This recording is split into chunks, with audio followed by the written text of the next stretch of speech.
My name is and I'm the director here at the Brownell Library. I wanted to welcome you here to our Snapshot event. Religion is always in the room with Ilyse Morgenstein Fuerst. We extend our thanks to our partners at Vermont Humanities, as well as the generous underwriters who make it possible for us to offer such rich and robust programming. The sponsor of the entire Snapshot season is the Vermont Department of Libraries and the Institute of Museum and Library Services. Our local sponsors are Brownell Library Foundation, the Essex Agency, Inc., Home Care Assistance of Greater Burlington, Colbert, Overton, Wilson, PC, and Northfield Savings Bank. If you could just take a moment and silence your cell phones, that would be great. I wanted to say tonight we come together from across the state to listen, to learn, and to be inspired by community. The next Snapshot event is hosted by the Ilyse Library, and it is the South Korean Cinema, aka K-Cinema, What's in a Name, on November 8th at 1 p.m., and you can register online to receive a link for the live stream. And these programs will also be available on the Vermont Humanities site when they can get uploaded. It's now my pleasure to introduce you our speaker.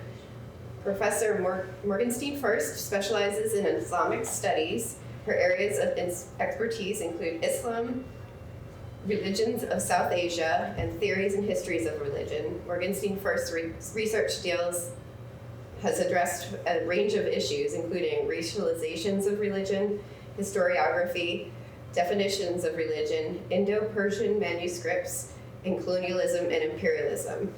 She earned her BA in religion from Colgate University in 2005 and MTS at Harvard Divinity School in 2007 and a PhD from the University of North Carolina, Chapel Hill in Islamic Studies concentration in the Department of Religious Studies in 2012. At UVM, she has taught courses on Islam, South Asian religions, theory, method in the study of religion, modernity, race, and empire. So please join me in welcoming Ilyse Morgenstein Fuerst.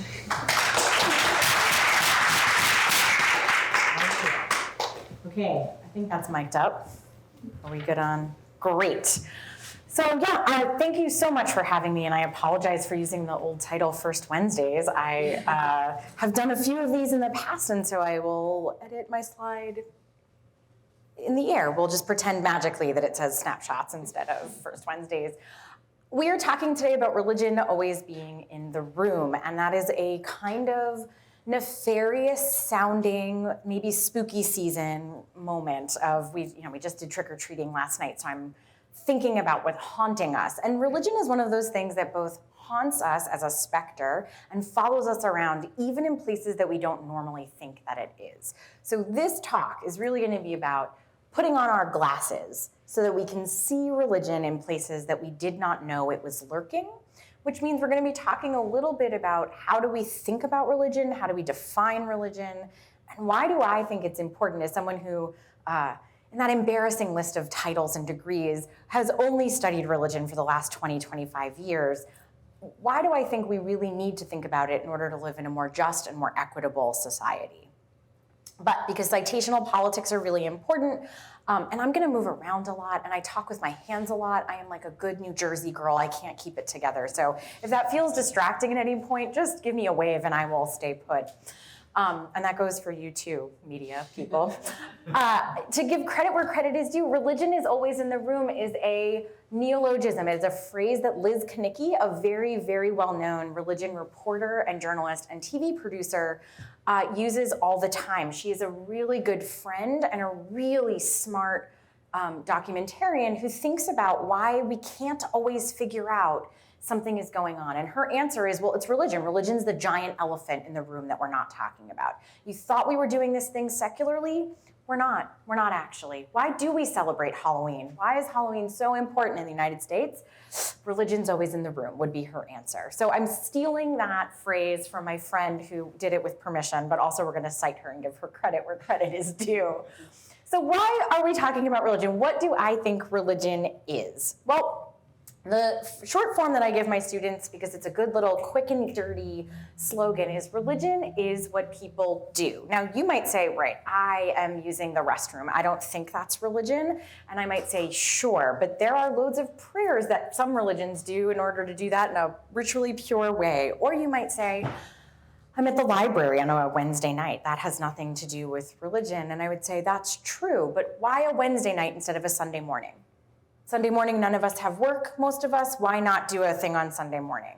How we make choices about our day, our time, our health care, the laws we invoke, often has some rooting in religion. But more important, religion is what people do is a really good way to think about religion because it helps us deal with what we often talk about as hypocrisy. How do we deal with, so as an Islamic studies professor, how do we deal with terrorists who use their religion in such a way to do harm and still consider them under the umbrella as the same people using the same religion and sometimes the same passages of the same religious text to do good? In the past, we have seen politicians, teachers, lecturers, normal citizens say, that's not Islam. Except as a scholar, we actually need to take it seriously as Islam. We can't make it all of Islam. We can't say terrorism equals Islam and therefore Islam equals terrorism. That's bad scholarship. It's bad citizenship too. But when we say religion is what people do, it gives us a big enough umbrella to think about how everyone that is claiming religion is actually making a theological argument. They're making an ideological and a theological argument. And our umbrella of definition needs to be big enough that we can make sense of the terrorists and the pacifists who use the same umbrella, use the same phrasing, because otherwise we're just not thinking clearly or deeply enough. Or it makes things like really controversial things seem like it has nothing to do with religion, when often it does. So religion is what people do is a phrase I'm going to come back to a lot. And I'm sure you don't care that much about methodology because that's like a nerd's understanding of how we study what we study. But religion is what people do, I really want to hammer home because when we think about something as weird or beyond the pale or not quite right, we are also making an argument about who belongs in our community. And I'm one of these weird lefty college professors who thinks that anyone who lives in the world is part of our community, which means we have to make sense of the entirety of it and not just the bits of it that we like or the bits of it we really don't like. The other thing that religion is, it is not belief. One of the things my students tell me all the time when they show up to my class is like, Professor, I want to know what so-and-so believes. And I'm like, good luck. I don't know what anyone thinks. And I don't know if what they believe is what they do, which is why religion is what people do works better for us than religion is what people believe. Or religion is what a text says. Because I don't know about you, but I did not follow the speed limit once when I came over here. The sign coming up, is it in Industrial Drive, says like 25 miles an hour, and that is easily a 45-mile-an-hour road. Now that is not what I was doing. Please do not report me. But there is no way that I was going 25 miles an hour. But if someone used that logic of the text said and therefore the followers do, you would logically say, the sign said 25 miles an hour. Therefore, Ilyse drove a 25 miles an hour on her way over. And I would say, I did not. And so you would be left with two choices. Ilyse is bad. She does this car religion I just came up with badly. Or you would say, it can't possibly be the case. The sign said 25 miles an hour. What do you mean she didn't do that? Religion isn't texts, and religion isn't just what people want to say they believe. I care a lot about people doing actions. The other thing that we care about when we're talking about religion, and I know this sounds like me personally, but I'm representing this intellectual study right now. We care a lot that religion is not just belief because there are a lot of world's religions that don't give a care about belief at all, that want you to do stuff, and the belief is secondary. So we tend to call those creedal versus votive religions. A creedal religion might be something like Christianity. You believe in, you take an oath, right? You say like, I believe in the Lord Jesus Christ, or I believe the Lord Jesus Christ is my personal savior. That's a creedal religion. There are loads of other religions that are really just about action. Hinduism being one of them, Judaism also being one of them. We care that you believe something. We want you to have some intention when you go about praying, but actually the most important thing is that you show up. You just have to be there. You have to do the action. You have to do the ritual. We're hoping that that action or ritual cultivates something else. Maybe it's a deeper faith, maybe it's a belief, maybe it's an intention, to use like a more woo-woo new age word. But you don't have to believe anything to show up. You don't have to believe anything to make minyan at a synagogue. You don't have to believe anything to participate in the caste system in Hinduism. You don't have to believe anything to pray salat in Islam. It's better if you do, but it is not required. So this notion of religion is belief. What do those people believe? Kind of leaves us impoverished. It doesn't give us the vocabulary we need to think about why are people doing what they're doing in the world. So religion is what people do because it's not just belief. And then this is the one that always gets everyone, so bear with me. I'm a scholar of imperialism, race, and hate, which is a fun time for me right now. Religion is also a system of power. Religion is a social construct. It is not dissimilar from gender and race. It is a system of power that has its roots specifically in the Euro-American imperialism. What do I mean by that? The word religion itself, religio, is a Latin word that meant really specific things within really specific religious traditions, namely Catholicism. As Europeans sort of become less Catholic and more Protestant, they're still using the word religion. But then those guys went and took over the entire world at the same time that they invented systems like chattel slavery, scientific racism, gender binaries, capitalism. Religion was one of those systems that they did alongside. What do I mean by that? I do not mean that Jews did not have a religion before Europe told them they did, nor do I mean that Islam wasn't a religion before Europeans showed up. What I do mean is that religion was not separable from culture, from life. Loads of religious communities never had a word for religion. If you said, what are you doing? Why are you praying this way? They would say, because I grew up here. This is my culture. They would not say, this is my religion. So famously, all of South Asia, all of East Asia does not have a word for religion. The word for religion in those languages is religion because of colonization.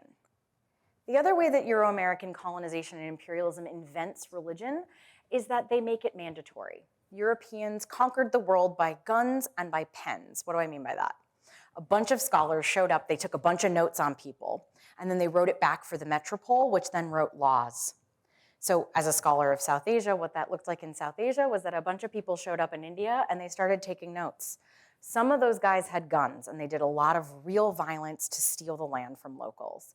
Some of those guys had pens, and frankly, in my estimation, those guys were scarier because the stuff that they wrote down is still in some cases on the law books today. From the 1700s, 1800s, 1900s, early 21st century. We still have those laws on the books today. And those guys wrote laws assuming that everyone had to have religion. So when they show up in Japan, they say, what's your religion? And everyone kind of looks at them like, I don't know what that word means.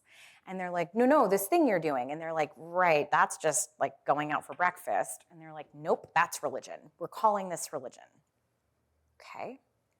All right, so everyone in the world has to participate in the system. That sounds kind of innocuous, right? Except that under these laws, Christianity was the best one. And everyone's rights and all these laws were written in distinction to Christianity. You could have a little bit of religious freedom, but not all the way. You could be a proper citizen, but not all the way. You might be able to own property, you might not be able to own property. Sometimes you owed more taxes. Sometimes you were flat out taxed at a rate that was disgusting and purposely meant to enslave, impoverish, and create indentured servitudes.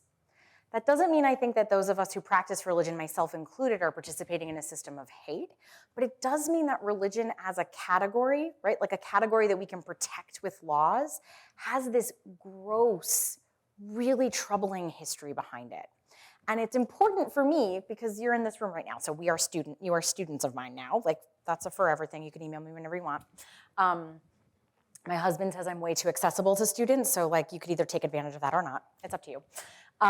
But when we think about religion, I want you to think about that power system because how we see religion play out, how religion's always this elephant in the room, has a lot to do with that power system, concealing it and hiding it for some, and it being painfully obvious for others. So that dichotomy is anything I come back to a bit as we go.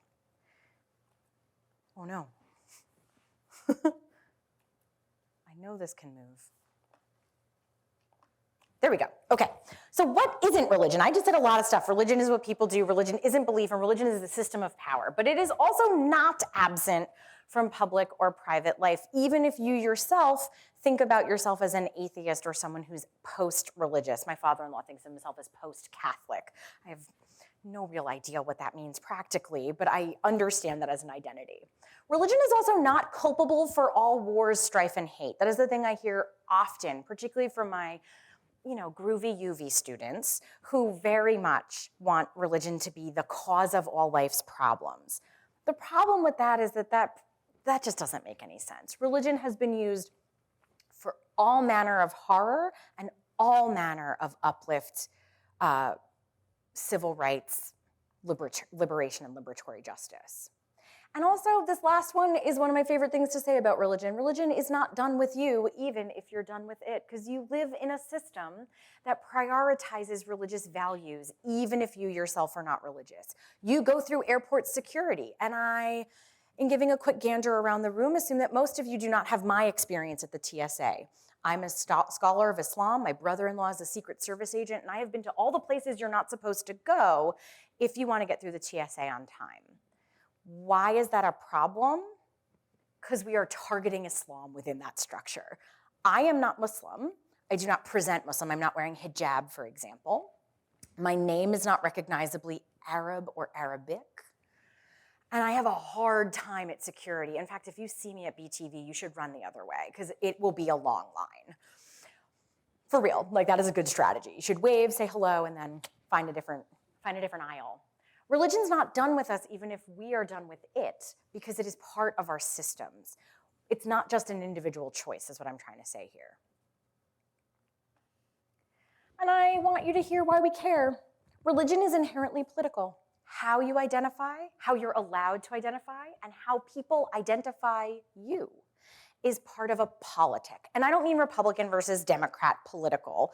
I mean the politics of politicizing bodies. When you look at me in public, you read me in a particular way based on socialization, and that can be or might be dangerous in any given scenario. Or it might be really safe in any given scenario, depending on my own personal identities. Which is why I think we need to understand it and approach it. I'm told all the time that I'm not supposed to talk about religion in public. And I'm like, well, that's not gonna work. I'm an academic. I can't get out of my own way all the time.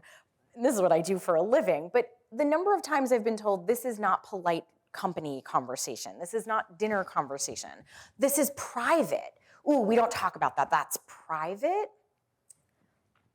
Fundamentally misunderstands that private, that ability for it to be private for some of us is already political. I guarantee you, my good friend from grad school, Ahmed Mohammed, is not able to keep his choices about religion private in a post-9/11 world. I've seen it. No one else is talking about religion, and they'll say, oh, you're not drinking? You must be a serious Muslim.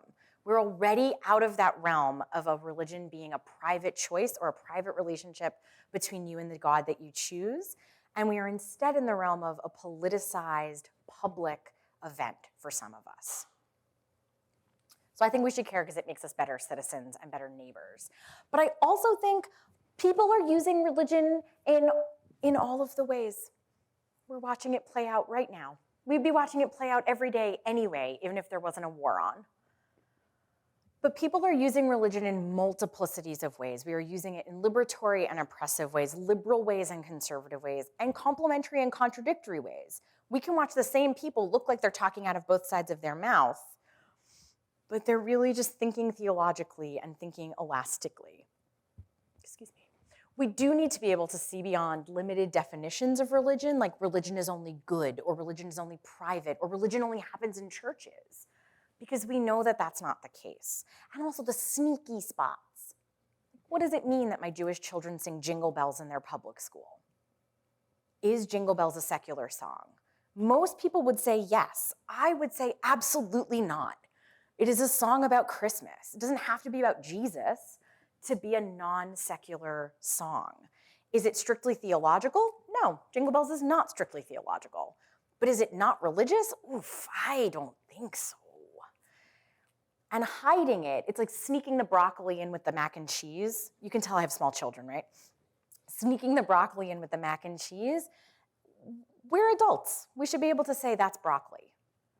My kids are like, yeah, it's covered in cheese. But we, grown-ups, should be able to say that's broccoli. So I want us to think about where the broccoli is. That metaphor got really out of our way.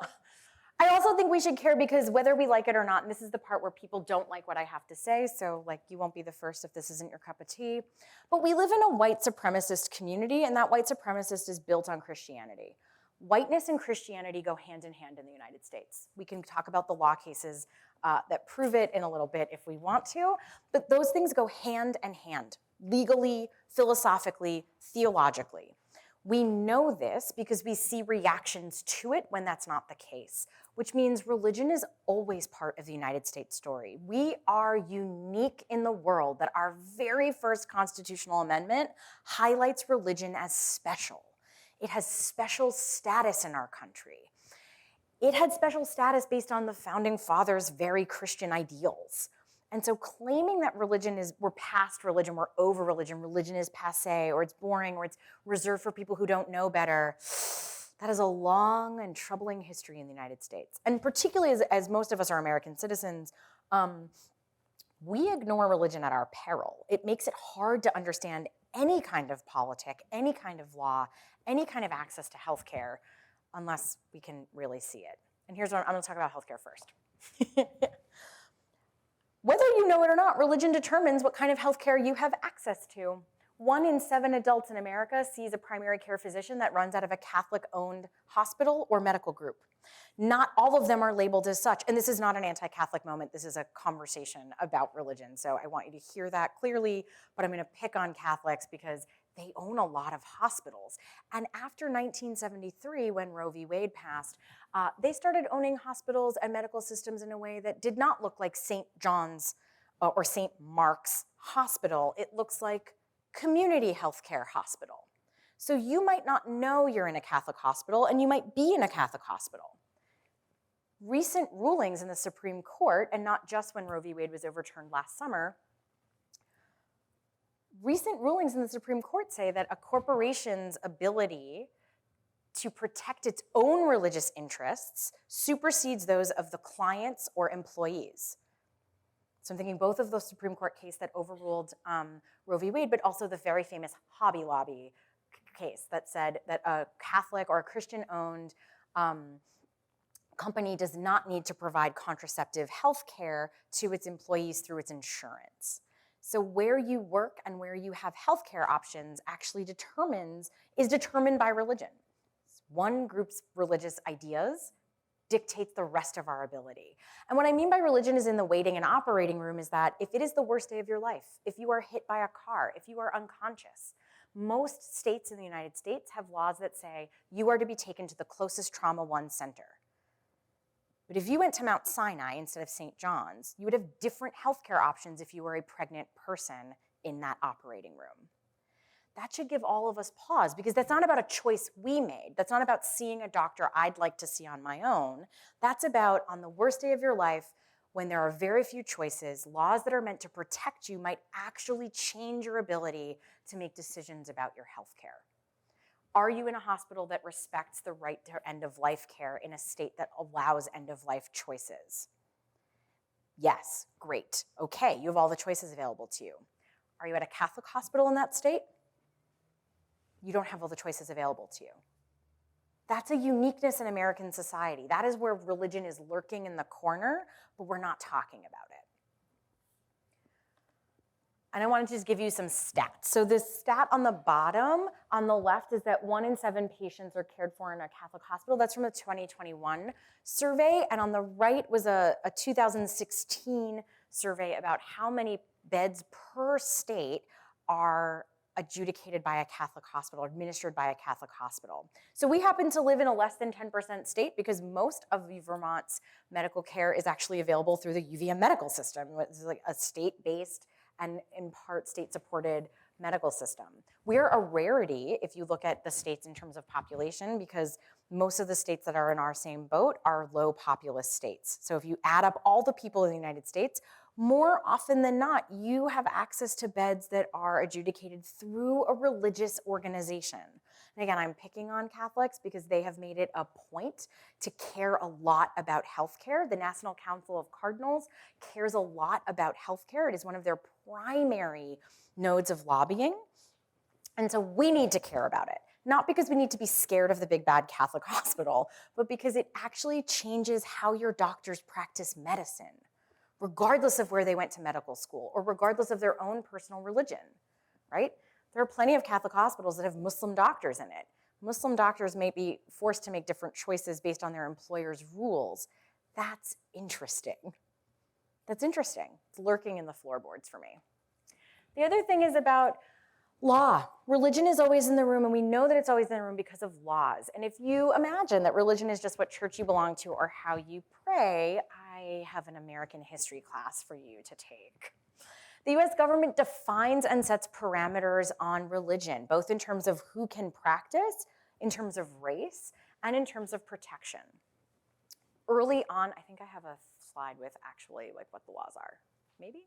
Question mark, Ilyse? Oh yeah, no, I just gave myself prompts. There are endless examples of this. I teach an entire class on the legalisms around religion.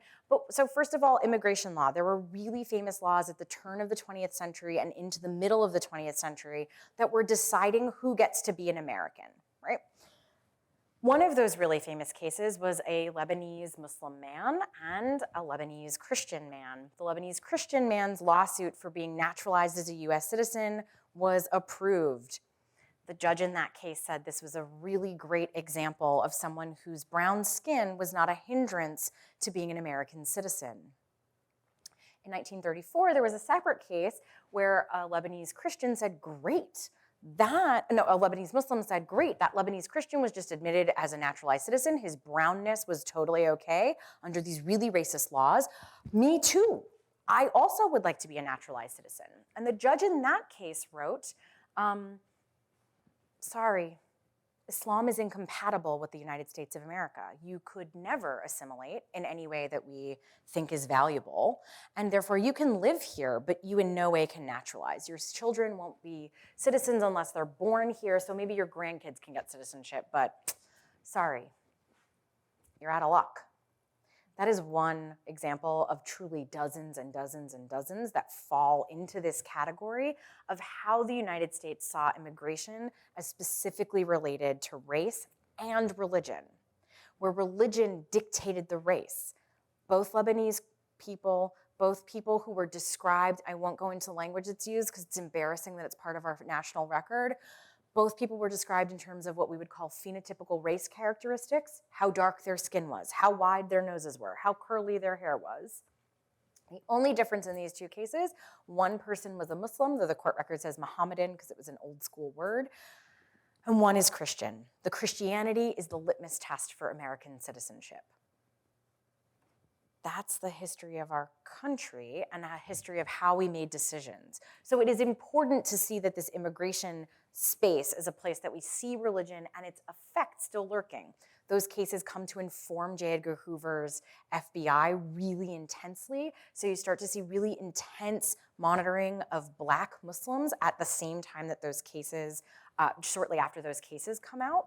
So there's a way that these systems of power in the United States inform each other, mutually inform each other, and help us think about whose bodies are not as protected under the First Amendment.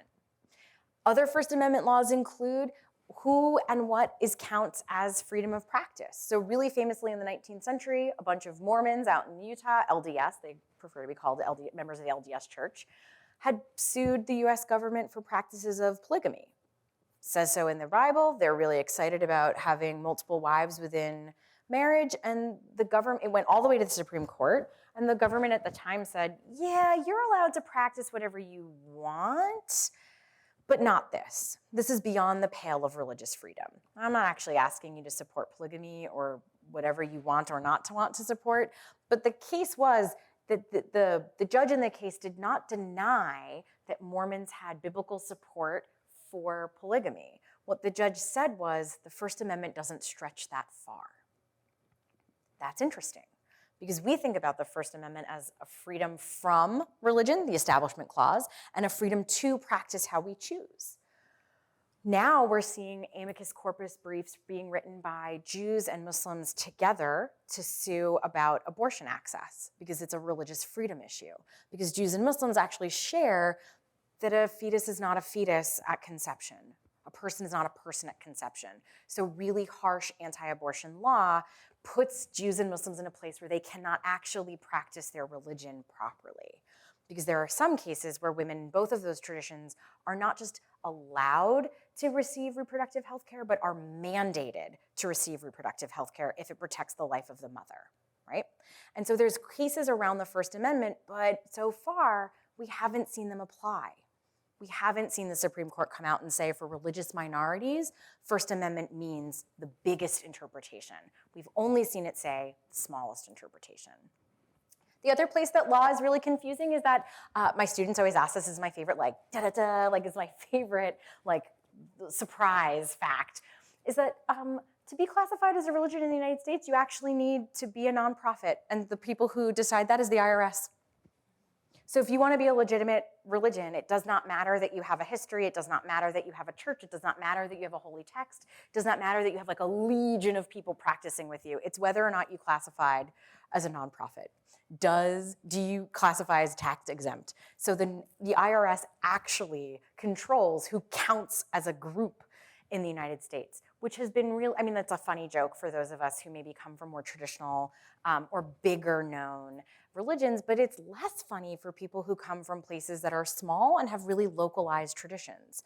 Or it's really, really unfortunate for people who come from marginalized and racialized religions like Santeria or Vudun, what we would might call voodoo, like in the old school pronunciation. Communities that are Black and practice indigenous religions have rarely seen the IRS come down on their side. Often they're told they're cultural or that it's a hodgepodge religion and therefore not actual. Whoa, that's interesting, telling a group of people that they can't have, enslaving a group of people, telling them they can't have religion, and then when they save up their religious practices over generations and try to get a nonprofit status, the IRS is like, I don't know, seems kind of weak. That's a look, not a good one. But these are the ways that law structures our understanding of religion, and they operate in our daily lives. The other thing I love talking about is time. Time is not neutral. Time is not neutral, and it is 100% religious. We think about calendars as just like a way to organize our day. I hope that you all are not in this boat, but my phone runs my entire life. It's depressing. It like beeps at me when I need to go places, and so it's obnoxious, and I don't care for it. It's a taskmaster. But I do think that this question of whose calendar gets priority, whose calendar is an add-on, whose calendar is an extra step, really matters when we're thinking about religious equity. Here's why. We are literally in the year of someone else's Lord, not my Lord. The year we're in is Jesus +1. That does not apply to me, right? We have collectively understood the year as Jesus +1. And that is not because people do not have their own systems of years. It is because that is the one that won out based on imperialism, power, and racialization. So which holidays you're allowed to know, how you think a day starts, all of that is the way that time is actually secretly religious. For those of us that come from Judaism and Islam, our day actually starts at sunset.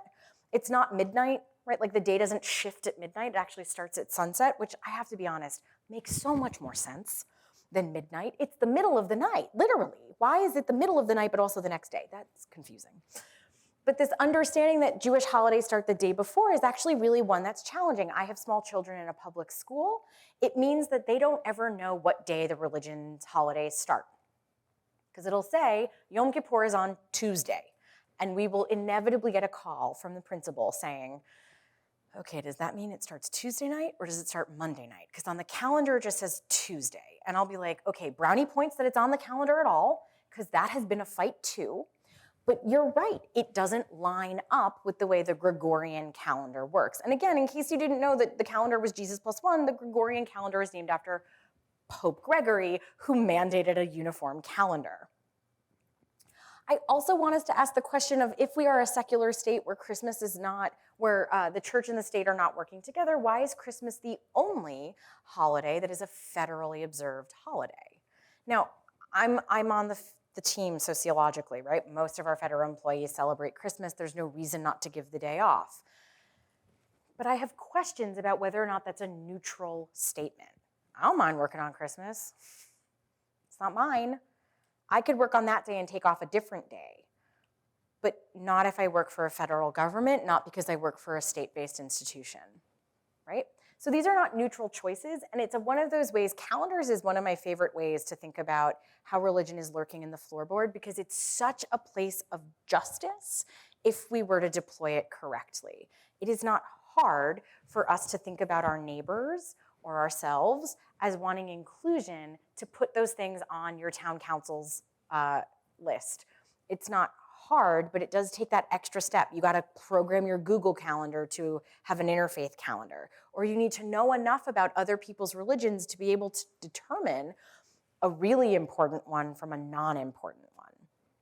But also there's the power dynamic too. New York City Public Schools recently gave off all Muslims, the whole district is closed for Eid, one of the major festivals, which is fascinating. Not because it took so long, because it did, but because not all Muslims agree what day Eid starts. It's like a complicated, multicultural, fascinating process of who sees the crescent moon first. And different communities, because Islam is enormous, right? There's 1.8 billion Muslims in the world with a 1,700-year history, and every language in the world is spoken by Muslims. It's a global religion.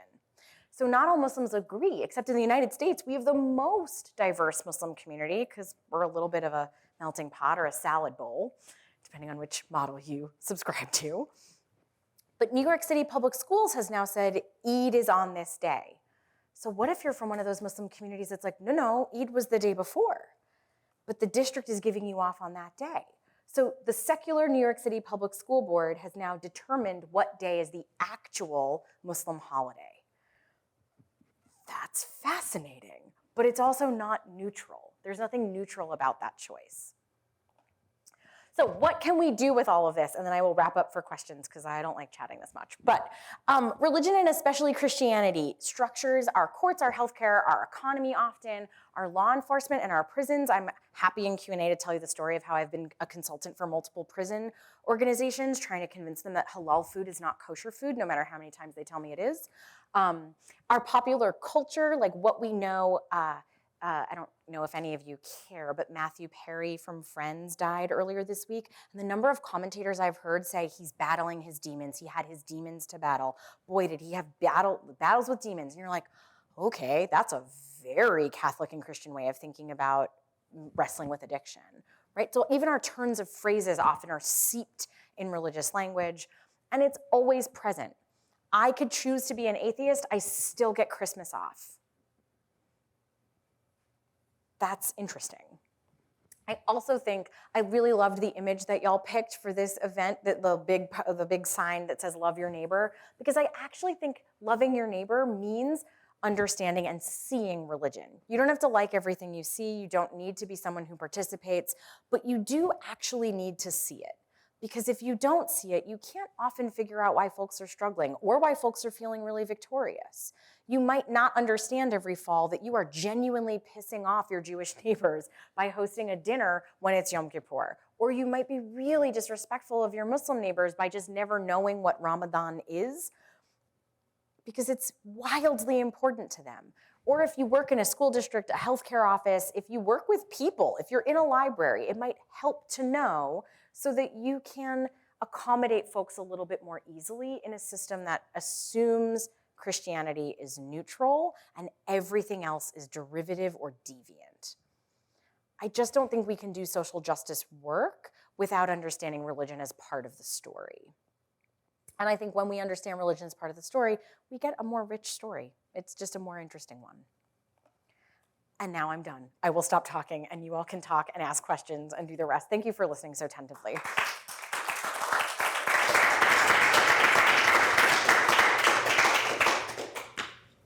Is it okay if we just do questions? And if you could repeat the question? Yes, yeah. Thank you, that's a good reminder, I appreciate that. Yes, please. Is Quakerism a religion? I know that people who are Quakers read the Bible. Mhm. I used to go to a Quaker meeting, Mhm. and I got the feeling from it that it was that they had made it, this particular meeting, made it into an American form. Yeah, really great question. So the question was, is Quakerism a religion? And then, I'm sorry, what was your name? Christine. And then Christine said that she had some experience in a Quaker meeting house and it felt like a really American religion. You are spot on. My very best friend from grad school, a scholar named Lydia Whiskey-Cholo, is an expert on American new religious movements, especially within Christianity. So I'm citing all of her work because citational politics is important. This isn't my thought. But she works on how American Christians get to America and form their own Christianities that look wildly different than Christianity other places in the world. And Quakers are one of those movements. You see Quakerism really take off in the United States, and it gets its own flavor in the United States because we historically have not valued things like pacifism or quiet.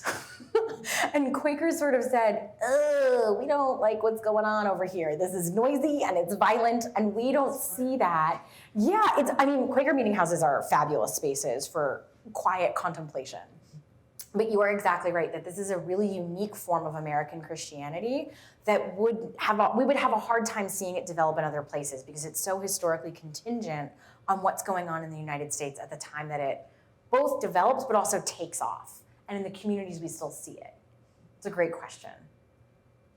Other questions? And if I don't answer well, you can just say, oh, I didn't get that. Or, can you try again, Ilyse? That was terrible.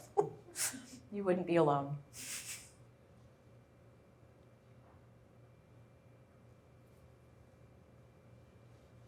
Well, this is so trivial, but isn't Jingle Bells a secular song about sleigh riding? I mean, I know it's been co-opted by Christmas, but isn't it at heart just a song about a horse? Yeah, so we have a question about whether Jingle Bells is just a song about a horse. Well, so that's a great question. If this were class, I would put it back on you. If it's been co-opted and we only listen to it at a certain time of year and in Christmas pageants and Christmas concerts and Christmas movies, does that make it Christian or Christmas affiliated? And those might be separate categories. Or can it stay a secular song because it's topic or content? I don't actually have the answer, but my scholarly brain wants to say, if religion is what people do and people have made this a Christmas carol, then it is no longer just secular. It might be both and, but I don't know that it's just the one thing as opposed to the other. But you might think differently. I think that's completely okay. I don't have a real answer. I like these examples that give us something to chew on, because I think if religion is what people do, then the use of ideas and songs and other objects actually matters a lot, right? Like that politicization of an American flag is a really great example. There's a really famous scholar of religion from the 19th century called Emil Durkheim, who said that flag waving is just it's nationalism, but nationalism is religion by another name. It's replacing the cross with the flag. And he was really suspicious of flying flags because it felt dangerous to him. And he predates a lot of religious nationalism. So like, I gotta give that old guy some props. He kind of foresaw the problems of flags becoming emblematic, where questioning them or asking for them not to be waved or just not performing allegiance to a flag would put you at risk at not participating in civil religion. Now, whether civil religion is secular or not is up for debate, but we see that conversation about things that are decidedly not religious objects taking on this religious characterization, where like those famous cases during the Vietnam War about whether burning a flag was protected under the First Amendment. And that goes all the way to the Supreme Court because we didn't have a clear decision, right? That's a really volatile conversation still despite its protection? So the answer is, I don't know, but I'm curious about use. Well, you said, what do I think? Well, what I Yeah. think is, why are we singing it in December and not February or, you know, Yeah. if it's just about dashing through the snow. Yeah, so for the audience at home, the comment was, if it's really just about dashing through the snow, why wouldn't we sing it for the rest of the snowy season? You sang it this morning? Good for you. Oh my gosh. The snow was coming down. Okay, well for you, maybe it is just a snow-related song.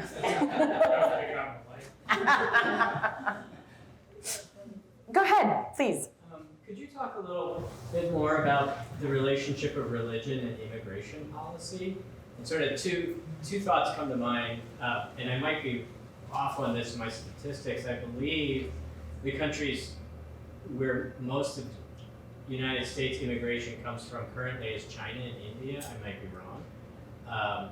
And then when we talk about immigration policy now, and the debate and the concerns, and it is about immigration from the southern border. Yes.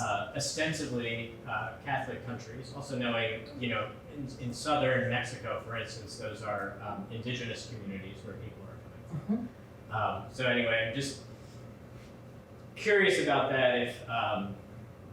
If people from China and India with religions other than Christianity are coming to the U.S. at higher rates than they used to, and then this, if you want to call it a panic of immigration from countries that are also ostensibly Christian. Yeah, okay, so that's a really good and complex multi-part question. So way to keep an academic on her toes. The question's about immigration and what we do in a contemporary moment around contemporary immigration patterns. So in 1965, when we do immigration reform in a big way, we start to see a huge wave of immigration from Asia, Africa, and South America, though less so South America, and mostly Asia and Africa. And I mean that in the biggest and broadest way. So I'm including the Middle East in that because the middle of what and east of whom, that is a nonsense category. And it's never been stable. The Middle East has changed its definitions every time. So we see huge immigration from those places, and we do see an influx of new religions to America that had always been here. So we see an influx in Buddhism and Hinduism, in Islam primarily, but also of new forms of Christianity, particularly from West and Southern Africa, where Christianity just looks a little bit different. It's not that Jesus isn't part of the story, but the practice of religion is a little bit different in those places. I think contemporarily, let me back up. There's a scholar named Bob Orsi who talks about Catholic immigration, who's really smart on these issues, and I'm gonna paraphrase from what I remember of his book. He talks about how Catholic immigration only works after 1965 because the world is less the American world is less grumpy about the Catholic-Protestant divide, but that in the South, it's still really fraught.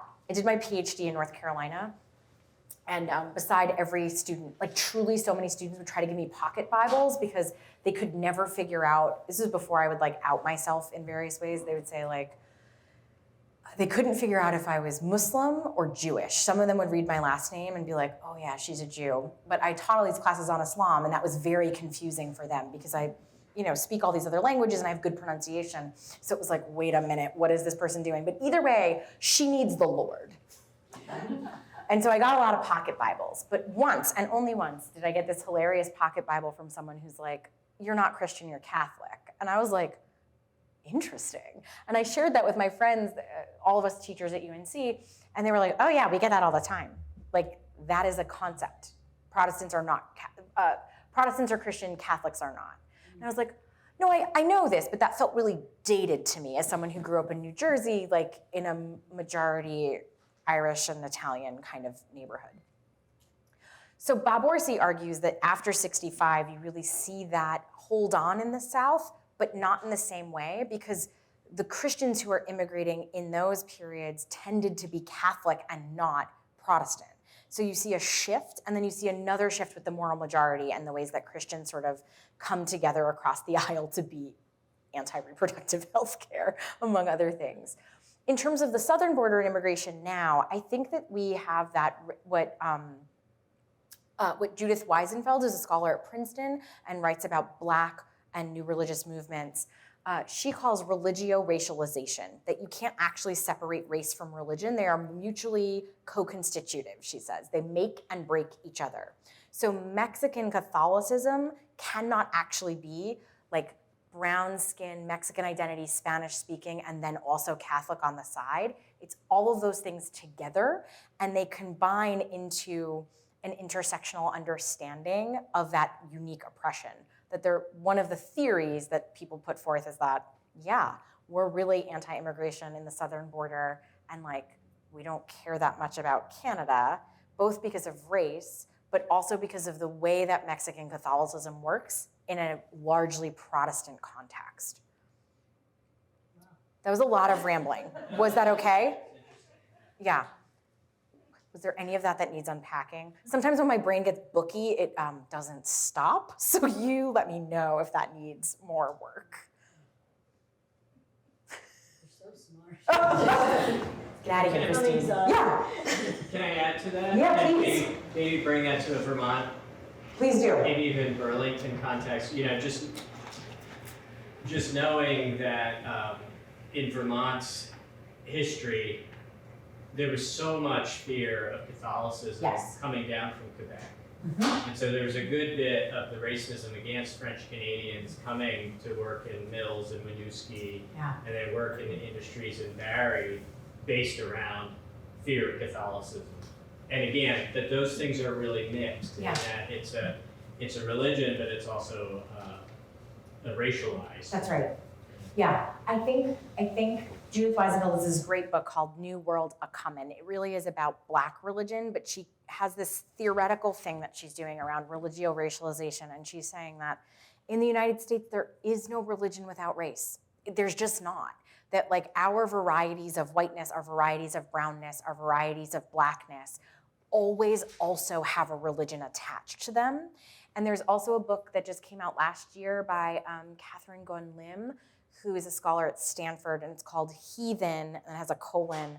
I don't remember what's after the colon, but it's Heathen, and it's something like racializing religion in Asian America. And she's building on this project of thinking about even the Asians that come that are Christian, because Protestant Christianity is really big in parts of East Asia, even those folks are racialized in ways that portray them as actually heathen, not quite Christian enough, not quite correct enough, because maybe they light incense in the house and that looks like Buddhism, so bam, you're out. No, thank you. And so there's this interesting way that for scholars of race and religion, you know, I count myself among that fold, but not in the United States, we really can't separate out the two. And in the United States, it feels really glaring because we've had a really racialized project here, and we've invested a lot of time and money in making religion special as it fits into the First Amendment. It's a really fascinating set of questions. And if you can't tell, I'm kind of a walking bibliography because that's what I do. So if those things sound interesting and anyone wants like a book list or something, let me know and I'll see what I can scare up.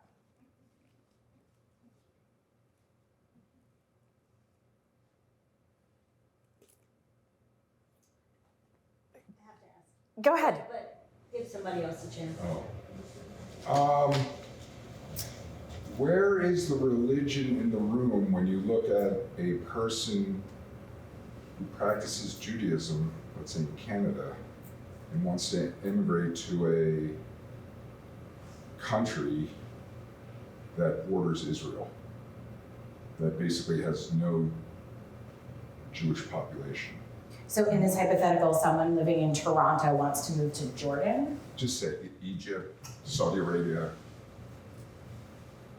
I mean, I can't speak for individuals, but I'm just saying, but the religion. Where's the religion when those countries do not want Jews in them?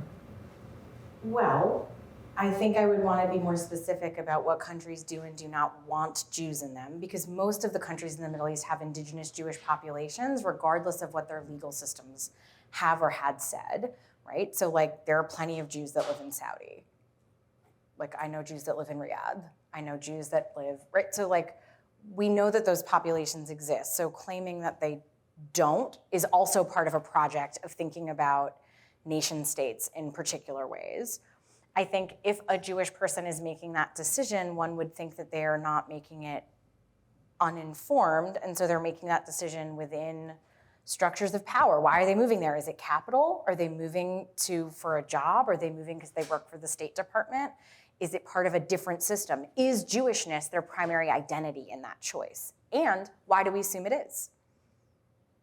Right? So like I've studied all over the world. I've done a lot of work with the State Department and the Department of Defense. And when I was living in Tajikistan, everyone in my family, hella New York Jews, were like, you shouldn't be there. That's a dangerous place. And I was like, Tajikistan has a 5,000-year history of Jews. I will be fine. Number one. Number two, like your assumption that a 98% Muslim nation will inherently hate me is a racism. Like assuming that Muslims will automatically like jump me in the street, problematic. I get a lot of hate because I write about things that are really controversial. I can tell you I never get hate from Muslims. Never. Not once in my 20-year career.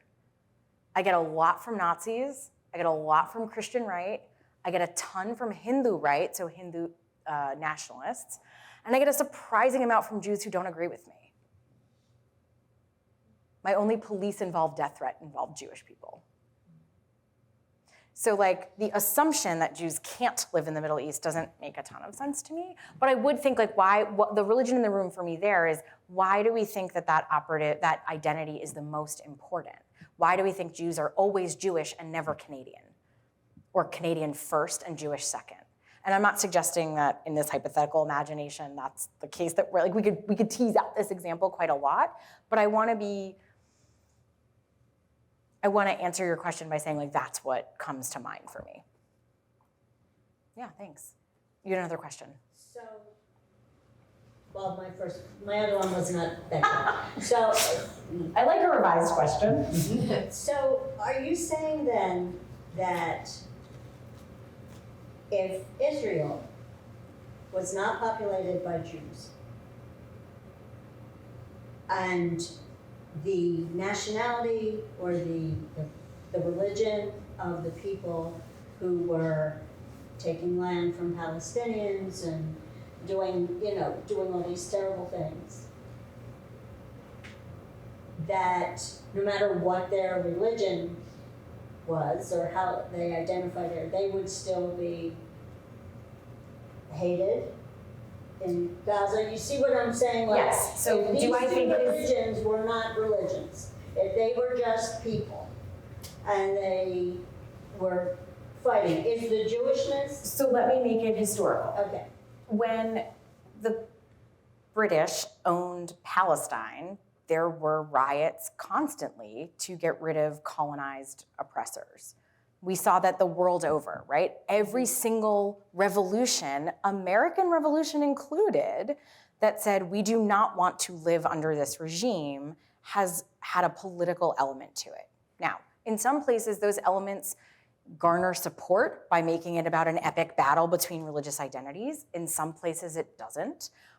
I am not prepared to wade into this quagmire for all sorts of reasons, but I don't think that it is as simple as, I know that it is not as simple as Muslims v. Jews in a battle royale. That is not the case.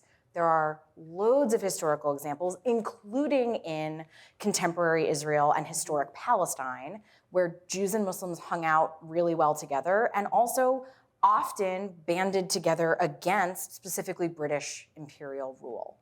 Like that is factual and historical. So the religion was superimposed. And this is what I'm trying to say. I don't know that the religion is superimposed. I don't think those religious people don't feel religious, but I think that the primary identity and the idea that the land can only be one thing is a new idea.